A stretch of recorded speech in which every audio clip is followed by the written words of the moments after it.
pousse les jeunes à fumer, c'est d'abord des carences. Parce qu'on peut, à la suite d'un décès d'un parent ou quelque chose, faire une dépression et à la suite de cette dépression, commencer à fumer. D'autre part aussi, il y a les mauvaises fréquentations. Fréquenter un ami qui fume et vouloir savoir l'effet que ça fait de fumer et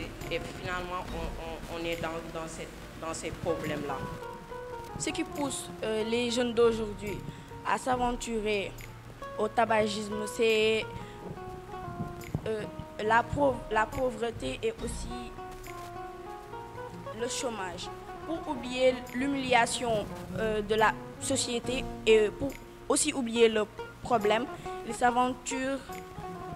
à l'utilisation de la drogue, la mauvaise fréquentation du fait de vouloir ressentir cet effet, le goût et ce que ça fait. Les jeunes s'aventurent à cette utilisation. À mon avis, quand on voit des jeunes qui fument dans notre quartier, premièrement, on a une mauvaise impression. On se dit que ses parents ne sont pas responsables parce que s'ils étaient responsables, ils allaient bien prendre en charge leur enfant, à leur inculper de bonnes valeurs. Et ces jeunes-là sont en train de détruire leur vie petit à petit. Parce qu'on a bel et bien dit que les méfaits de l'utilisation des cigarettes, ça détruit notre vie. Et moi, je me dis que les jeunes qui fument, ils n'ont pas de bonnes valeurs. Peut-être que s'ils étaient à l'école, ils allaient bien comprendre les méfaits des cigarettes, des tabacs et des chichas et autres. Le tabac est devenu une tendance chez les jeunes. Le fait d'utiliser le chicha et les cigarettes, bon, c'est notre avenir qui est en jeu. Nous sommes des porteurs de voix et nous devons lutter contre cette fléau. Pour faire face à cela, nous sommes l'avenir de demain et nous devons y penser. Merci. Ce qui concerne mes engagements sur l'utilisation du tabac, qu'on augmente les prix. Par exemple, qu'on augmente les prix d'achat et au terme de l'éducation des enfants, de les sensibiliser. Comme vous le savez, le rôle d'un père éducateur, c'est de sensibiliser les élèves. Pour moi, je sensibilise tous mes collègues de l'école CMR 102. Du ma tux du ma naan du ma ànd ak kuy tux te su ma gisee kuy tux dinaa wax ak moom ba mu jéem koo bàyyi. Mes engagements sont la sensibilisation sur nos parents, nos frères et nos sœurs. Je revendique aussi que le tabac ne soit pas vendu aux jeunes sans muni d'une carte d'identité. Je m'engage pour dire que je ne fumerai pas et je n'encouragerai personne à fumer. Et je ferai tout mon possible à conscientiser les gens qui fument et de leur faire part que ça va produire seulement que des maladies comme cardiovasculaires. di gërëm parents d'élèves yi ak xale yi nga xamante ni tey dañu teew fekke waxtaan bi mais li ci gën a ëpp solo mooy engagement yi nga xamante ni génn na xale yi jël ko ni duñu tox ñi doon tox delluwaat seen xel xam ne gisuñu ci njariñ lu dul pertement rek nañ ci gis ñi ci musul dugg daan na ñoom duñ ci dugg ba faaw li gën a ti jox solo mooy képp ku ñu gis ne yaa ngi tox dinañ la dimbali parce que xam nañ ne yaa ngi dugg ci kàmba gu nga xamante ni ku la joxul loxo doo ci gaaw génn kon loolu dafa am solo tey jii journée mondiale de lutte contre le tabac loolu xale yi génne ko te ak monsieur Faye bi nga xamante ne mooy coordonnateur régional fii ci Thiès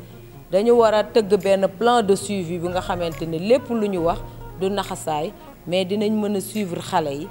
ba xam lii nan la def ci ñoom ak nan nañ ko porter au niveau de la communauté au niveau de leur établissement respectif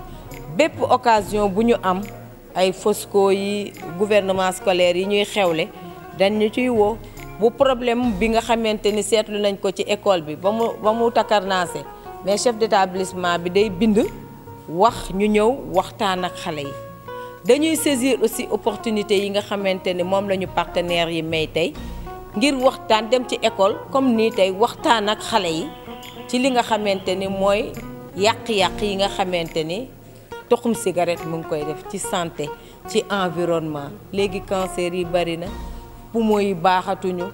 léegi espérance de vie bi sax dafa wàññeeku et cetera xale yi bu ñu xamee rek dinañ jël seeni précaution li ñu xamul moo tax ñu ciy dugg nii di gis nit ñi ciy dugg ñu leen di toppandoo mais boo leen teel a xamal rek dina am effet bu nga xamante ni daf koy def si ñoom. association bi de Thiès Sans Tabac mu ngi tudd 2020 donc ñetti at dañu am ci ñetti at yi dugg yàlla organiser nañ fi journée mondiale sans tabac au niveau national dajale àddina bi këpp Thiès donc Thiès moo doon capitale du Sénégal en matière de lutte contre le tabac. Nous organisons aussi des sensibilisations dans les établissements. Nous avons démarré notre université de Badr Thiam nañ ko def nañ ko lycée Malick Sy tey jii ñu ngi fi lycée Amadou Seck donc ñun bi ñu tay ci waxtaan ak xale yi rek wax leen nag aussi ndax ñu bari xamuñu xale yu bari xamuñu fan la ñu war a doxee fan la ñu war a dox donc bu ñu partagé loi bi lutte bi ñuy def ñun xeex bi ñuy def li ci njëkk mooy wasaare loi bi ba ku nekk xam fan la ñu war a doxee ak kañ la ñu war a dox wasaare loi bi ci wax na leen ci xarala yi ci jumtukaay yi ku ci dem di nga gis wax dëgg yàlla loi anti tabac. waaw mais gouvernement bi kay volonté bi donc loi boo xam ni ñun duñ ko xeex ba ñu voté ko xeex nañ ko ba mu voté ko donc gouvernement bi jël na engagement mais nag engagement bi des na parce que ce que tu veux me faire dire mooy volonté politique loolu la vraiment ñun askan bi lañ fi nekkal bu ñu sañoon loi bi ñu appliquer ko dans sa réalité. Pon moom ci tënk buñ koy wax ci jàngoro bu muy indi ci yaram am na benn boo xam ne du ci mën a rëcc muy cancer te cancer moom dafa lal yaram bi yëpp fépp lay laal amul benn fenn fu muy bàyyi ci yaram bi te dafay feebar bu garaaw boo xam ne bu la dalee fii ci suñuy dëkk paj bi métti na yàgg na te résultat yi ñu ciy am néew na ci lu positif yow balaa ngay génn àddina sax daanaka di nga yóbbaale koom-koom ak yaakaaru waa kër gi yëpp balaa ngay dem leneen li nag mooy ni muy laalee yeneen wàll bi mooy xol bi xëtër bi yëpp dañuy sonn te xol bi bu sonnee mooy yaram bi amatul moteur xëtër bi yaram bi noyyeetul roñoo yi dañuy sonn yooyu yëpp dafay cigarette bi dafay am si ñoom jeexital boo xam ni da leen di yàq day mel ni max fépp lay laal ci karaw gi lay commencé ba si catu baaraam bi ci tànk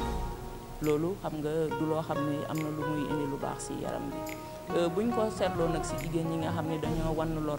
ñoom tamit dañ ciy loru ndaxte yenn saa yi sax ñoom duñ koy jëfandikoo directement si ki ñu dëkkal moo koy jëfandikoo ñu koy muqiwaale muy indi nag mun na leen indil liir boo xam ne day lompoñ wala dafay juddu te mu teel muy prématuré yi nga xam ne pour ñu amee leen ci kër yi dafay jafe yenn saa yi hôpitaux yi leen di mën a jël en charge aussi dafay xaw a indi ay jafe-jafe si ñoom bu dul loolu tamit ñoom yenn saa yi pour ñu jël ëmb sax dafay jafe si ñoom dina am ñooy gën a am jafe-jafe que ki jigéen bi nga xam ne moom musul jëfandikoo cigarette wala mu nekkul ci foo xam ne dañ ko fay jëfandikoo ndaxte yenn saa yi ci bërëbu liggéeykaay tamit tooñ dina fa am nit dina koy jëfandikoo di ko jox ñeneen ñi loolu tamit ñu ciy bàyyi xel parce que àq la tamit ngay tox ba toxaale ñi ci des ba ñu am jëlee si ay loraange sportif yi moom liñ leen di wax toujours rek sport moom àndul ak ay jëfandikoo sinébar ak xeetum póon ak yooyu yëpp dafay wàññi tey ji loo mënoon ñett fekk yaa ngi tox boo toxul woon li nga mën juróom ñett loolu buñ ci bàyyee xel rek te tamit sportif moom toujours day bëgg li gën a baax li gën a surtout fi ñu toll ci réew mi sport dox fi ku nekk da ngay bëgg a def li gën a baax li gën a mucc ayib lu gën a kawe ay couple la ñuy bëgg waaye bëgguñu ay toujours ñoo xam ne buñ demee ba si njeexital bi dootuñ mën a dem ñu wàññeeku loolu du baax si suñu koom-koom xanaa ñu gën a góorgóorlu rek jàpp si comme niñ ko waxee ni ko ndaw ñi ci ñu fi dajaloo woon ñëpp tey jëlee ni ñoom seen kàddu joxe ko ni ñoom duñu tux buñ gisee kuy tux tamit dinañ ko dimbale ngir mu génn ci tux bi dinañ def seen kéemtalaay kàddu tamit pour sàmm seen kàddu mën ko wasaare ci seen yeneen moroom yi ndaxte lu mu gën a yaatu rek mu gën a baax. Nous ne fumerons pas et nous nous engageons à aider ceux qui fument à s'en sortir.